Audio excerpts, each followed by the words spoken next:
नमस्कार दोस्तों। राज्यपाल के बारे में, राज्यपाल वो राष्ट्रपति के द्वारा चुना जाता है। सभी को पता है कि संविधान के किस किस अनुच्छेद में इसका वर्णन किया गया है, कितने आर्टिकलों में राज्यपाल का उल्लेख किया गया है, राज्यपाल के पास में कौन कौन से प्रावधान है, कौन कौन सी शक्तियां हैं और कौन कौन से कार्य ये करता है, और ये पद पर रहते हुए इसकी जो महत्वपूर्ण भूमिका रहती है वो क्या रहती है, कितने राज्यपाल बन चुके हैं, और अभी जो वर्तमान में प्रेजेंट टाइम में जो नया राज्यपाल बना है उसके बारे में भी हम चर्चा करेंगे। तो सभी साथी वीडियो को अंत तक बने रहिएगा, वो सारी जानकारी आपको राज्यपाल के बारे में मिलने वाली है। जैसे कि आपने सुना है कि सबसे पहले देखते हैं तो हम इसका सामान्य परिचय, फिर देखते हैं राज्यपाल के बारे में कि इसकी जो नियुक्ति है वो कौन करता है, फिर राज्यपाल का जो स्थानांतरण होता है कि वो कैसा, राज्यपाल का जो वेतन भत्ता होता है, कितना पैसा मिलता है इसको, उसके बारे में जानेंगे।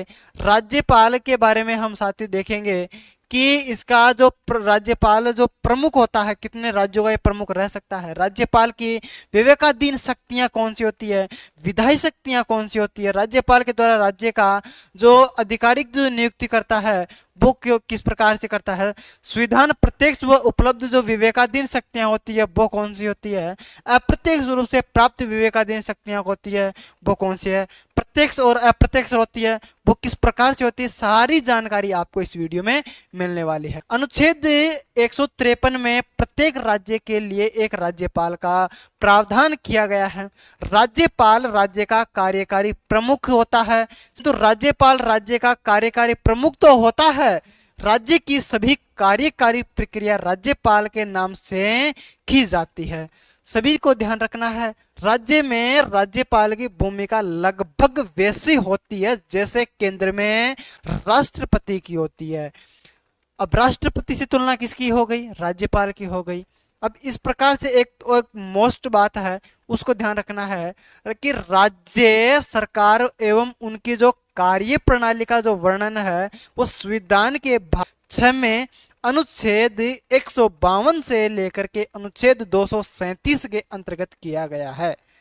संघ शासित जो राज्य हैं उनसे संबंधित जो प्रावधान संविधान के भाग 8 के अनुच्छेद 239 से 242 के अंतर्गत किए गए हैं। राज्यपाल अर्थात गवर्नर, राज्यपाल राज्य का संवैधानिक प्रमुख होता है, हालांकि वह मंत्री परिषद की सलाह से कार्य करता है। सभी को ध्यान रखना है, परंतु मंत्री परिषद की तुलना में उसकी जो संवैधानिक स्थिति अधिक स्पष्ट होती है। अब साथ ही वह राष्ट्रपति के समान ऐसा ही नहीं है, क्योंकि राष्ट्रपति के पास केवल विवेकाधीन शक्तियां होती है, किंतु संविधान राज्य को प्रभाव शक्ति दोनों प्रदान करता है। उसका पद जितना शोभात्मक है उतना ही कार्यात्मक भी, अर्थात उसका पद जितना शोभात्मक है, जितना महत्वपूर्ण है, उतना ही कार्य के प्रति भी उसका जो पद है वो महत्वपूर्ण है। राज्यपाल अपने कार्यपालिका शक्तियां का जो प्रयोग मुख्यमंत्री के नेतृत्व में गठित करता है और मंत्री परिषद की सलाह से वो कार्य करता है। जैसे कि राज्यपाल की जो नियुक्ति है वो संविधान सभा की प्रांतीय संविधान समिति ने यह सुझाव दिया है, जैसे कि उस प्रकार था कि राज्यपाल जो होता है, राज्यपाल, अब उसके बारे में कहा गया कि राज्यपाल का जो जनता के द्वारा प्रत्यक्ष रूप से चुनाव होना चाहिए, ये बात इसके लिए कही गई थी। ठीक है, तो राज्यपाल के बारे में इतनी जो बातें कही गई है आपको ध्यान रख लेनी है। और हम देखें थोड़ी सी कि संविधान सभा में इस प्रकार का आम सहमति नहीं थी, यह बात इसके बारे में कही गई थी। आपने सुना है, नाम सुना है कृष्णमाचारी, जी वी पंत तथा एक और आता है बी जी खेर आदि ऐसे सदस्य निर्वाचित राज्यपाल के पक्ष में थे, जबकि डॉक्टर भीमराव जो अम्बेडकर थे और पंडित जवाहरलाल नेहरू थे वो मनोनीत राज्यपाल चाहते थे, ताकि मनोनीत मतलब जनता के द्वारा उसका चुनाव किया जाए और बाद में उसको राज्य का राज्यपाल बनाया जाए। संविधान सभा ने कनाडा के संविधान का अनुसरण करते हुए राज्यपाल को मनोनीत किए जाने की पद्धति को अपनाया था। अर्थात राज्यपाल का जो पद था वो कनाडा से लिया गया। कनाडा के संविधान में इसका जो वर्णन मिलता है तो वहां से इसको यहाँ से उठाया गया। यद्यपि भारत में संघात्मक शासन प्रणाली है, किंतु देश की सभी जो प्रभुत्व है वह अखंडता को बनाए रखने के लिए केंद्र का राज्य की तुलना में अधिक शक्तिशाली होना समझा गया है। उसी प्रकार इसीलिए राज्यपाल की नियुक्ति किसके द्वारा की जाती है? पता है कि केंद्र में जो की जाती है वो राष्ट्रपति के द्वारा की जाती है। तो राज्यपाल के जो नियुक्ति करता है वो किसके द्वारा की जाती है? राष्ट्रपति के द्वारा की जाती है। इसी प्रकार आपको ध्यान रखना है कि राज्य का प्रमुख होने के साथ साथ राज्यपाल राज्य का प्रमुख होने के साथ साथ केंद्र सरकार के प्रतिनिधि के रूप में भी वो कार्य करता है। और इस बात का जो उल्लेख मिलता है वो अनुच्छेद 155 में मिलता है। और इसी प्रकार राज्य की दोहरी भूमिका होती है, किसकी? राज्यपाल की होती है। और हम देखें तो राज्यपाल का संवैधानिक प्रमुख होने के साथ साथ संघ का प्रतिनिधित्व भी होता है। जैसे कि 7वें संविधान संशोधन अधिनियम 1956 के अनुसार एक राज्यपाल को 2 या 2 से अधिक राज्यों का राज्यपाल नियुक्ति किया जा सकता है। राज्यपाल पुनर्नियुक्ति के भी योग्य होता है। अर्थात मतलब एक राज्यपाल जो होता है वो 2 या 2 से अधिक राज्यों का राज्यपाल रह सकता है। इस बात का प्रावधान किया गया है 7वें संविधान संशोधन अधिनियम 1900 या हम कहें कि 1956 में अनुसार यह बात कही गई है। अब इसकी कुछ योग्यताएं हैं, जैसे कि अनुच्छेद 157 से और अनुच्छेद 158 के अंतर्गत इसकी जो योग्यताओं के बारे में वर्णन किया गया है। पहली है कि वह भारत का नागरिक हो, 35 वर्ष की आयु पूर्ण कर चुका हो, किसी भी लाभ के पद पर ना हो, राज्यपाल संसद अथवा विधानसभा का सदस्य नहीं होना चाहिए और पागल या दिवालिया भी नहीं होना चाहिए। अगर वो पागल है तो वो कैसे शासन कर पाएगा? इस बात को, यदि राज्यपाल संसद अथवा विधानसभा का सदस्य है तो जिस तिथि को वह राज्यपाल का पद धारण करेगा उसी तिथि से उसका संसद अथवा राज्य विधानसभा में पद रिक्त मान लिया जाएगा। आप सभी को ध्यान रखना है, जैसे कि राज्यपाल की शपथ जो बारे में जो बातें कही गई है वो है कि राष्ट्रपति के बातें राज्यपाल के पद संबंधित प्रावधान भी संविधान में वर्णित है और संविधान के अनुच्छेद 159 में राज्यपाल की जो शपथ होती है उससे संबंधित प्रावधान किए गए हैं और राज्यपाल विधानसभा के संरक्षण व रक्षण एवं सुरक्षा की जो शपथ लेता है। आपको ध्यान रखना है कि पद ग्रहण करने से पूर्व राज्यपाल को संबंधित राज्य के उच्च न्यायालय के मुख्य न्यायाधीश के समक्ष शपथ लेनी पड़ती है। आपको ध्यान रखना है इस बात का कि राज्यपाल का जो कार्यकाल होता है वो कितना होता है? 5 वर्ष का होता है। तो उसी के बारे में कहा गया है कि राज्यपाल राष्ट्रपति के प्रावधान तक तो कार्य कर सकता है, अर्थात अपने पद पर धारण रह सकता है, जब तक कोई उसके जगह पर कोई दूसरा राष्ट्रपति नियुक्त नहीं किया जाए। अनुच्छेद 156 के अनुसार ये बात कही गई है कि इसका जो कार्यकाल है वो 5 वर्षों के लिए है और ये इसमें पूर्व भी वह राष्ट्रपति को त्याग पत्र देकर अपने पद को त्याग कर सकता है। अर्थात 5 वर्ष होने से पहले भी वो राष्ट्रपति को अपना त्याग पत्र देकर पद से विमुख हो सकता है। एक राज्यपाल 5 वर्ष के आने कार्यकाल के बाद भी पद पर बना रह सकता है जब तक उसका कोई उत्तराधिकारी पद ग्रहण न कर ले। मैंने कही आपको कि जिस प्रकार से जब तक कोई भी उत्तराधिकारी उस पद को ग्रहण नहीं कर लेता है तब तक वो उस पद पर धारण या पद को धारण कर कर रह सकता है, जब तक फिर दूसरा आने के बाद भी वो पद को छोड़ सकता है। राज्य में अनिवार्य रूप से एक राज्यपाल रहना चाहिए और राज्य में शासन चिकित्सा की स्थिति पैदा न हो पाए, इस प्रकार की जो व्यवस्था बनाए रखनी चाहिए। साथ ही ध्यान रखना है कि विवाद का जो विषय रहता है राज्यपाल के विषय में, वो क्या रहता है, तो उसको ध्यान दीजिएगा कि राज्यपाल केवल इस आधार पर और उसके पद से नहीं हटाया जा सकता है कि वह सत्ताधारी दल, मतलब हम कहें कि पोल्यूशन जो पार्टी होती है, पार्टी होती है, उसके विचारों से भिन्न राय रखता है। इतनी बातें आ गई के लिए सर्वोच्च न्यायालय के अनुसार कानून शासित प्रजातंत्र में राष्ट्रपति को इच्छा का संविधान नहीं चल सकता, क्योंकि किसी भी जो राज्य का राज्यपाल केंद्र सरकार का कार्यक्रमचारी व उसका एजेंट या पार्टी का सदस्य नहीं होना, बल्कि वह राज्य का जो संवैधानिक व प्रमुख होता है। इस बात को आपको ध्यान रख लेना चाहिए। उसी प्रकार से हम बात करें, जैसे कि राज्यपाल के बारे में और कुछ बातें हैं कि इसका जो राज्यपाल का जो पद, जो स्थानांतरण है, वो किस प्रकार है कि राज्यपाल का एक ही राज्य के दूसरे राज्य से स्थानांतरण का किसी प्रकार का प्रावधान संविधान में नहीं है, परंतु व्यवहार में राज्यपाल का स्थानांतरण एक राज्य से दूसरे राज्य में राष्ट्रपति का द्वारा होता है। मतलब एक राज्य से दूसरे राज्य में राज्यपाल का स्थानांतरण किसके द्वारा किया जाता है? राष्ट्रपति के द्वारा किया जाता है। राज्यपाल के संबंध में सरकारी आयोग की जो अनुशंकाएं हैं वो कैसी है, तो ध्यान देखना है कि राज्य में राज्यपाल की जो नियुक्ति से संबंधित राष्ट्रपति की जो संबंधित राज्य के जो मुख्यमंत्री से परामर्श आवश्यक करना चाहिए और राज्य को उसके कार्यकाल अर्थात 5 वर्ष से पहले किन्हीं राजनीतिक कारणों से नहीं हटाया जाना चाहिए, अर्थात किसी बिना मुद्दे के, बिना किसी अपराध के उसको पद से कैसे हटाया जा सकता है।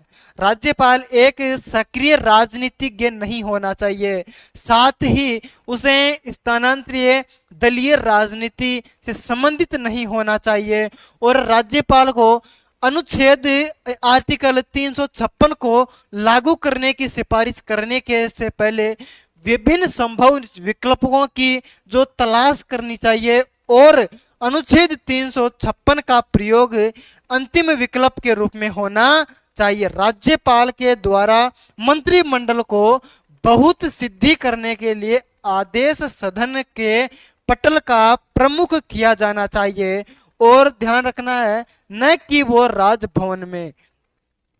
राज्यपाल के द्वारा, फिर से सुनिएगा कि राज्यपाल के द्वारा मंत्रिमंडल को बहुमत सिद्ध करने का आदेश जो सदन के पटल पर प्रस्तुत किया जाना चाहिए, न कि राजभवन में किया जाना चाहिए। राज्यपाल का जो वेतन होता है उसके बारे में आपको पता रहना चाहिए कि जो इसका वेतन भत्ता होता है, इसकी जो सैलरी होती है, जो अलाउंस जो होती है वो कैसी होती है। राज्यपाल के जो वेतन भत्ते हैं वो जो इनसे उपलब्ध जो संबंधित जो उपलब्धियां हैं तो वो संसद के द्वारा विधित के रूप से बनाकर किया जाता है। सितंबर 2008 में संसद के द्वारा पारित राज्यपालों की जो उपलब्धियां हैं, जो रिपब्लिक जो दिया है, जो वेतन जो विशेषतर अधिकार हम कहें या संशोधन कहें कि अधिनियम 2008 के अनुसार राज्यपाल का जो वेतन था वो 36,000 रुपये से बढ़ाकर कितना किया गया, एक हम कहें जैसे कि इसका जो किया गया था वो किया गया था 1,10,000 रुपये कर दिया गया। बजट 2018-19 से राज्यपाल का जो वेतन था वो 3,50,000 रुपये करने की घोषणा की गई थी, अर्थात 3.5 लाख रुपए कर दिए गए। राज्यपाल के वेतन और जो भत्ते थे और को उनकी जो पदावधि के दौरान कम नहीं किया जा सकता। राज्यपाल के वेतन एवं भत्ते राज्य की संचित निधि पर जो ये पारित होते हैं, इस बात को ध्यान रख लेना है।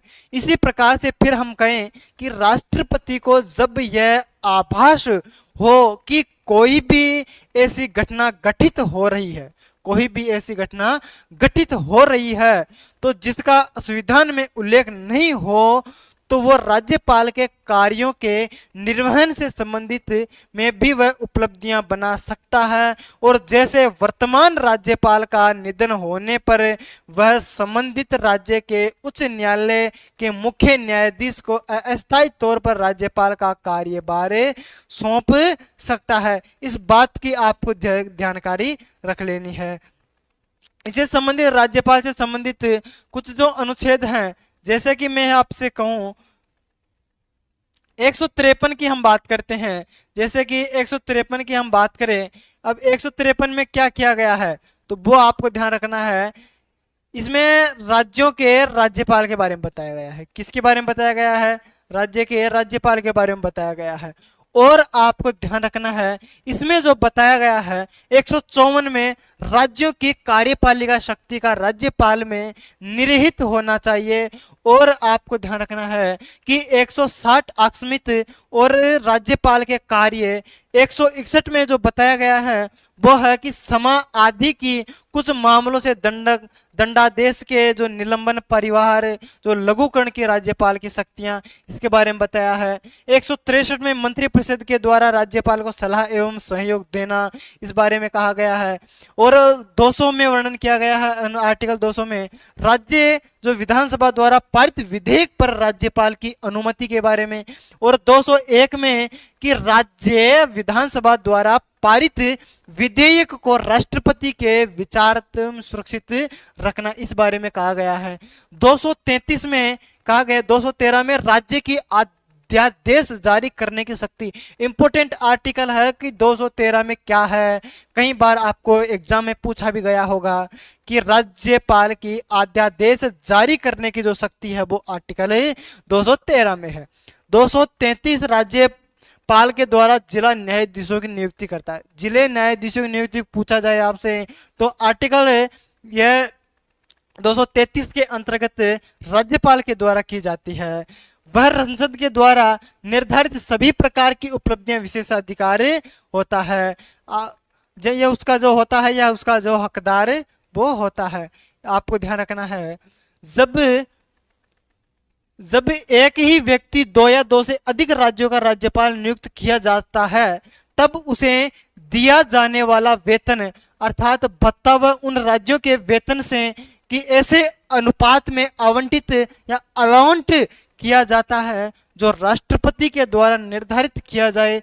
अनुच्छेद इसका जो किया गया है वो अनुच्छेद 158 में यह भाग अनुच्छेद 158 के 3 क में किया गया है। किसमें किया गया है? 3 क में किया गया। राज्यपाल निशुल्क शासकीय आवास का भी अधिकारी होता है। निशुल्क शासकीय आवास का भी अधिकारी होता है। राज्यपाल का जो विशेष अधिकार है वो क्या है तो ध्यान रखना है, संविधान के अनुच्छेद 361 के अंतर्गत साफ साफ लिखा है कि राष्ट्रपति एवं जो राज्यपाल का जो अनेक विशेषाधिकारी प्रदान किए गए हैं।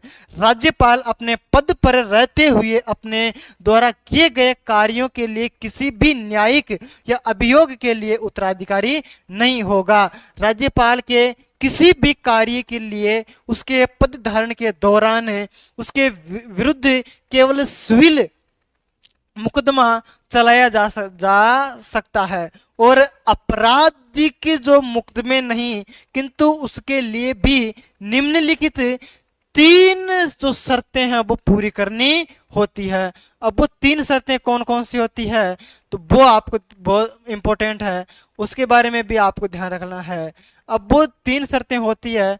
अब 3 शर्तें में क्या क्या ऐसा जो महत्वपूर्ण है वो इतना इंपॉर्टेंट है कि कई बार एग्जाम में ऑप्शन के तौर पर वो बताया गया। जैसे कि राज्यपाल को 14 दिन पूर्व लिखित सूचना देनी चाहिए। कितने दिन पहले? 14 दिन पहले उसको लिखित सूचना देनी चाहिए। और क्या महत्वपूर्ण है?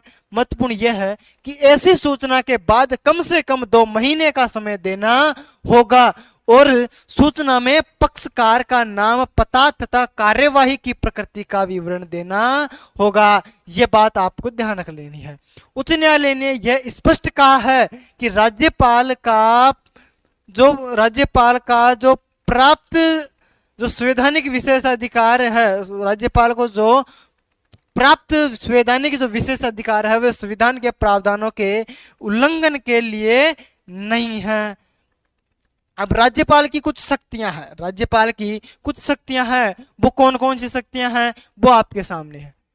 जैसे कि कार्यकारी जो शक्तियां हैं, एक्सपेक्टिव जो पावर है इसकी, जो वो कौन सी है, राज्यपाल राष्ट्रपति के ही समान अलाउंस जो कार्यकारिया जो विधायी व वित्तीय तथा न्यायिक जो शक्तियों में संपन्न होता है, परंतु उसके पास राष्ट्रपति की तरह कूटनीति या हम कहें कि जो जो होती है या सैन्य या आपातकालीन शक्तियां नहीं होती है। राष्ट्रपति की तरह यही है, दो तीन जो नहीं होती है। और आपको ध्यान रखना है संविधान में राज्यपाल को कुछ विवेकाधीन शक्तियां भी प्राप्त दी की गई है जो राष्ट्रपति को प्राप्त नहीं है। अब जैसे राष्ट्रपति तीनों सेनाओं का विशेष जो प्रधान होता है, प्रधान सेनापति होता है, इसी प्रकार राज्यपाल को भी कुछ जो विशेष जो इसको शक्तियां दी गई है, विवेकाधीन शक्तियां दी गई है। अनुच्छेद 153(1) के अनुसार राज्य की कार्यकारी शक्ति राज्यपाल में निहित होगी और यह है कि वह इस शक्ति प्रयोग संविधान के अनुसार स्वयं या अपने अधीनस्थ अधिकारियों के द्वारा करेगा। और इसमें आपको ध्यान रखना है कि सरकार के कार्य से संबंधित सभी कार्यवाही औपचारिक रूप से राज्यपाल के नाम से ही संपन्न होगी या उसके जो नाम से ही क्या होगी, संपन्न होती है। राज्यपाल की कार्यपालिका अथवा जो प्रशासनिक जो शक्तियां के अंतर्गत निम्नलिखित शक्तियां शामिल है और जो संविधान के अनुच्छेद 164(1) में साफ साफ बताया गया है कि इसके अंतर्गत राज्यपाल मुख्यमंत्री की नियुक्ति करता है और मुख्यमंत्री की सलाह से अन्य मंत्रियों की नियुक्ति करता है। राज्यपाल अपनी जो मुख्यमंत्री एवं जो अन्य मंत्रियों को पद या गोपनीयता की शपथ दिलाता है और वह राज्यपाल के प्रसाद प्रियतन ही अपने पद पर बने रहते हैं। अब जैसे कि झारखंड, छत्तीसगढ़, मध्य प्रदेश, उड़ीसा जनजातीय कल्याण मंत्री राज्यपाल के द्वारा नियुक्त किया जाता है। यह आपको ध्यान रखना है। अनुच्छेद 167 के अनुसार राज्यपाल राज्य के प्रशासनिक और विधायी विषयों से संबंधित कोई भी जानकारी मुख्यमंत्री से मांग सकता है और इसमें किसी मंत्री के द्वारा लिए गए किसी निर्णय को विचार के लिए मंत्रिपरिषद के समक्ष रखवा सकता है। ये बात इसमें कही गई है। अब इसी प्रकार से जो और बातें कही गई है वो है कि राज्यपाल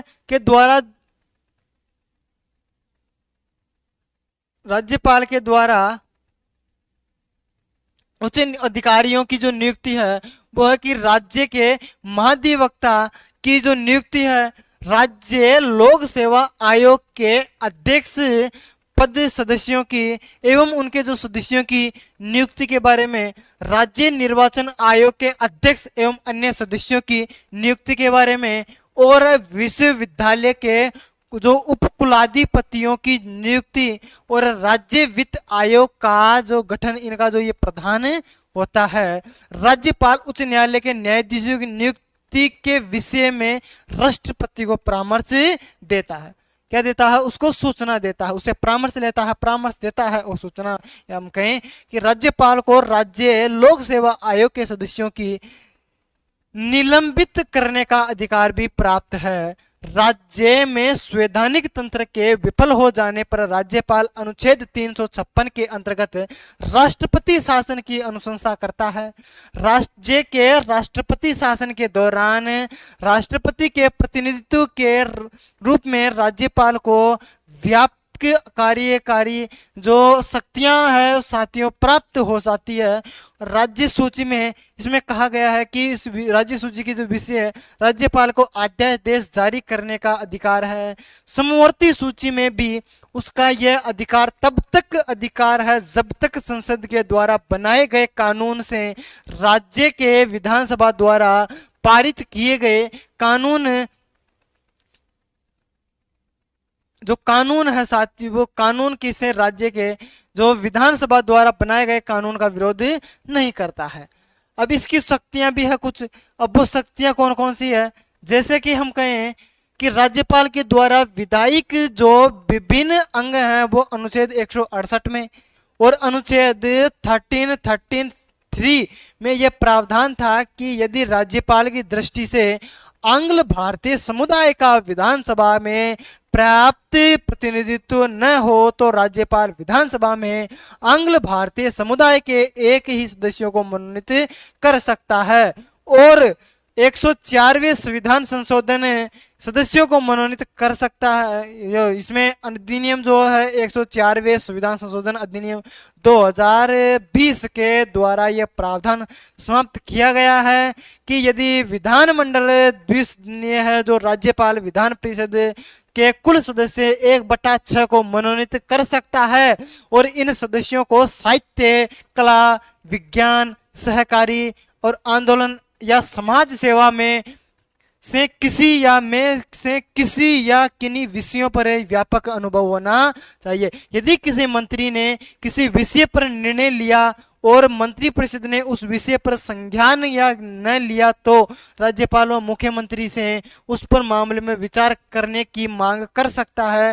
राज्यपाल विधायिका से संबंधित सभी कार्यों की जानकारी मांग सकता है। आवश्यक पड़ने पर विधानमंडल में सूचना भेज सकता है। यह जो मुख्यमंत्री से राज्यपाल कर सकता है। राज्यपाल राज्य विधानसभा के सत्र को आहूत या सत्र का प्रारंभ कर सकता है या सत्र बुला सकता है। तो इस बात को आपको ध्यान रख लेना है। जैसे कि हम उसी प्रकार देखें, उसमें कई सारी जो ऐसे प्रावधान जो बताए गए हैं, अब वो प्रावधान अति महत्वपूर्ण है। वो कौन कौन से हैं, जैसे कि इसमें कुछ ऐसे प्रावधान है जैसे कि पद की जो समाप्ति के लेकर के और जो सदन को जो विघटित कर सकता है, ये जो राज्यपाल विधानसभा का जो विघटन है जो मुख्यमंत्री की सलाह पर कर सकता है। ये आपको ध्यान रख लेना है। कोई भी विधेयक तभी अधिनियम कानून बनाता है जब उस पर राज्यपाल हस्ताक्षर करे। राज्यपाल किसी विधेयक या हम कहें कि यदि वह विधेयक धन विधेयक नहीं है तो वो अनुमति दे सकता है, नहीं तो दे सकता है या विधेयक को राष्ट्रपति के विचार के लिए आरक्षित कर सकता है।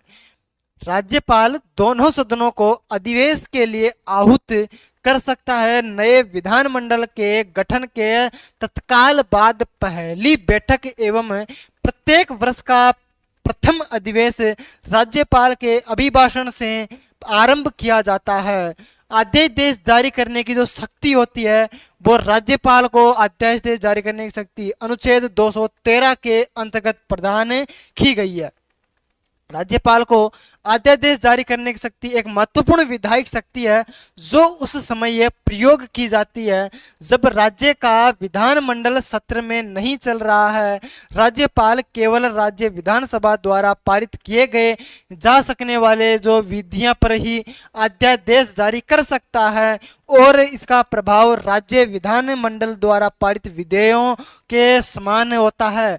अध्यादेश को स्थानीय स्वरूप प्रदान करने हेतु ये आवश्यक है कि राज्य विधानमंडल अध्यादेश जारी करने होने के 6 सप्ताह के अंदर विधि बनाकर उसे स्वीकार करे, अन्यथा 6 सप्ताह की अवधि के पश्चात अध्यादेश प्रभावहीन हो सकता है। इतनी बातें क्लियर हो गई। अध्यादेश जारी को राज्यपाल स्वेच्छा से जब चाहे तब वह वापस ले सकता है। कुछ विशेष परिस्थितियों से राज्यपाल तब तक अध्यादेश जारी नहीं कर सकता जब तक राष्ट्रपति ने उसे इस संबंध में अनुमति न दी हो।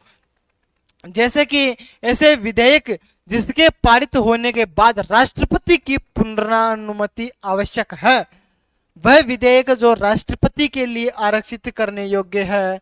राज्यपाल में बारे में 2 लाइनें हैं कि राज्यपाल के द्वारा जारी किए गए वह बल व प्रभाव होता है, या हम कहीं इसको बोलते हैं फोर्स एंड जो इफेक्ट जो होता है, जो राज्य विधानमंडल के द्वारा निम्न विधि का होता है। राज्य विधानमंडल यदि 6 सप्ताह के अंदर राज्यपाल द्वारा जारी अध्यादेश को खारिज करने का संकल्प पारित कर देता है तो वह प्रभावहीन हो जाएगा। यह बात साफ साफ इसमें लिखी गई है।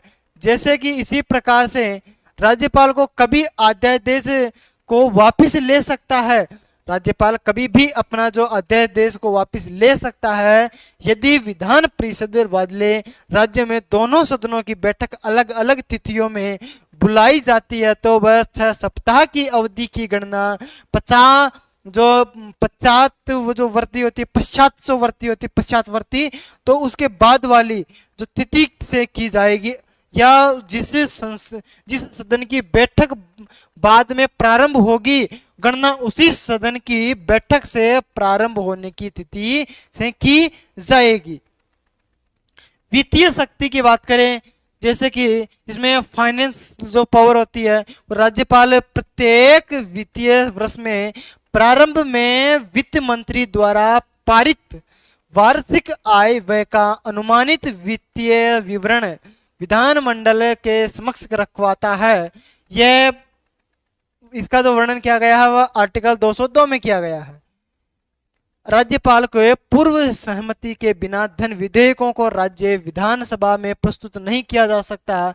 निधि से अग्रिम धनराशि ले सकता है। राज्यपाल राज्य वित्त आयोग की रिपोर्ट तथा नियंत्रण व महालेखा परीक्षक की रिपोर्ट तथा जो राज्य विधानसभा के पटल पर यह रखवा सकता है।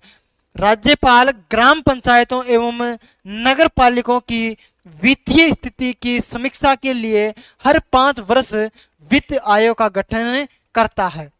ठीक है, कोई भी अनुदान बिना राज्यपाल के अनुमति के विधान परिषद से प्राप्त नहीं किया जा सकता है। न्यायिक शक्तियां अनुच्छेद 161 के अनुसार राज्यपाल को राज्य सूची व समवर्ती सूची के विषय पर आधारित कानून के अनुसार समाधान की शक्तियां प्राप्त है। राज्यपाल किसी दोषी या व्यक्ति के दंड को कम कर सकता है। वह ऐसा दंड की प्रकृति के परिवर्तन कर सकता है, दंड की अवधि को कम कर सकता है और इसके लिए वह मंत्रिपरिषद की सलाह अनिवार्य होती है। उन मंत्रिपरिषद की सलाह लेना तो अनिवार्य है, ये बात इसमें वर्णन किया गया है। राष्ट्रपति राज्यपाल की जो समाधान की शक्तियों में अंतर क्या क्या है? जो राष्ट्रपति होता है और जो राज्यपाल होता है उसमें उनकी जो समाधान की शक्तियां हैं उसमें जो कौन कौन सा अंतर है वो देखते हैं। राज्यपाल मृत्युदंड को आजीवन कारावास में बदल सकता है। राज्यपाल मृत्युदंड को आजीवन कारावास में बदल सकता है, किंतु राष्ट्रपति की तरह समाधान पूर्ण माप नहीं कर सकता है। राज्यपाल सैन्य न्यायिक द्वारा सजा प्राप्त व्यक्ति की सजा कम नहीं कर सकता, जबकि राष्ट्रपति कोर्ट मार्शल की सजा को भी कम कर सकता है या क्षमा कर सकता है। राज्यपाल को राज्य सूची एवं समवर्ती सूची से संबंधित विषयों पर समाधान शक्ति का प्रयोग कर सकता है राज्यपाल तो, परंतु राष्ट्रपति संघ सूची एवं समवर्ती सूची के साथ साथ अन्य विषयों पर भी समाधान की शक्ति का जो प्रयोग कर सकता है। राज्यपाल उच्च न्यायालय के जो सलाह कर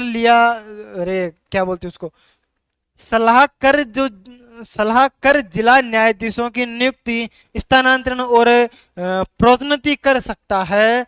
वो प्रोन्नति क्या कर सकता है उसमें, या सबसे पहले तो देखिए राज्यपाल उच्च न्यायालय के सलाहकार जिला न्यायाधीशों की नियुक्ति, स्थानांतरण और जो प्रोन्नति यह कर सकता है। ये शक्तियां किसके पास है? ये शक्तियां हैं राज्यपाल के पास में। इसी प्रकार से राज्यपाल राज्य न्यायिक आयोग से जुड़े व्यक्तियों की नियुक्ति भी करता है। यदि वह इसी संदर्भ में राज्य उच्च न्यायालय और राज्य लोक सेवा आयोग से विचार करता है तो राज्य की वीटो शक्ति के बारे में भी देखा जा सकता है। साधारण विधेयकों के संदर्भ में कुछ बातें हैं राज्यपाल की वीटो शक्ति के बारे में है कि जब कोई भी सामान्य विधेयक अधिनियम बनाने के लिए राज्यपाल के समक्ष प्रस्तुत किया जाता है तो वह राज्यपाल के पास निम्नलिखित 4 विकल्प होते हैं। विधेयक को स्वीकृति प्रदान कर दे और विधेयक परंतु तुरंत कोई निर्णय करने व उसे अपने पास आरक्षित कर सकता है। यदि वह विधेयक धन विधेयक नहीं है तो वह विधेयक को पुनर्विचार के लिए विधानमंडल के पास में वापस ले भेज सकता है।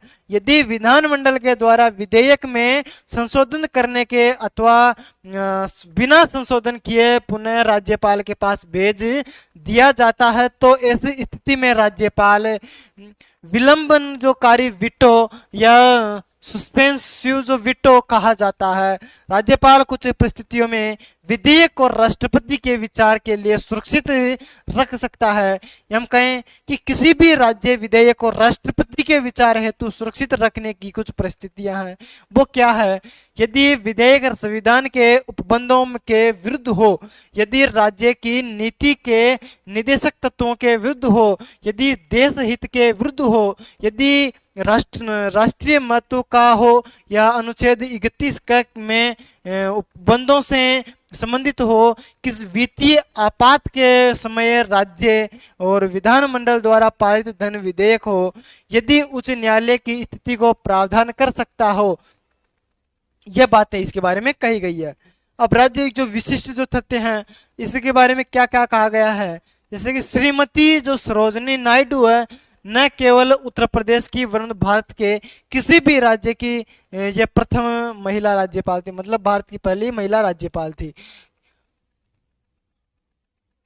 भारत की कोकिला किसे कहा जाता है? सरोजनी नायडू को कहा जाता है। जम्मू कश्मीर में राज्यपाल शासन और राष्ट्रपति शासन दोनों लागू किए जाते हैं। श्रीमती जो सरोजनी नायडू का जो कथन है कि राज्यपाल सोने के पिंजरे में निवास करने वाली चिड़िया के समतुल्य है, ये इसके समान है। जम्मू कश्मीर का राज्यपाल 1965 ईस्वी पूर्व में सदर ए रियासत पद नाम से जाना जाता था और 1970 में राज्यपाल का जो राज्य मंत्रिमंडल के साथ में संबंधित निश्चित करने के लिए राष्ट्रपति के द्वारा भगवान शाही समिति का गठन किया गया था। भारत में सर्वप्रथम 1980 में तमिलनाडु के राज्यपाल प्रभुदास पटावरी को बर्खास्त कर दिया गया था, नीलम संजीव रेड्डी के द्वारा किया गया था। अनुच्छेद 356 के अंतर्गत राज्य में संवैधानिक तंत्र की विफलता पर जो राष्ट्रपति शासन की अनुशंसा है वो करता है। किसी भी मंत्री के द्वारा लिए गए निर्णय को मंत्री परिषद के समक्ष विचार हेतु रखने को कहना। अनुच्छेद 371 के अनुसार कुछ विषय राज्यों के राज्यपाल को 5वीं या 6वीं अनुसूची के संबंध में विवेकाधीन शक्तियां प्रदान की गई है। यदि कोई दल या गठबंधन चुनाव के बाद सरकार बनाने की स्थिति में न हो तो वह विधानसभा का विघटन कर सकता है। वह मंत्री परिषद जो मुख्यमंत्री है वो प्रस्तावित विधेयक निर्णयों के जो संबंध में जानकारी मांग सकता है।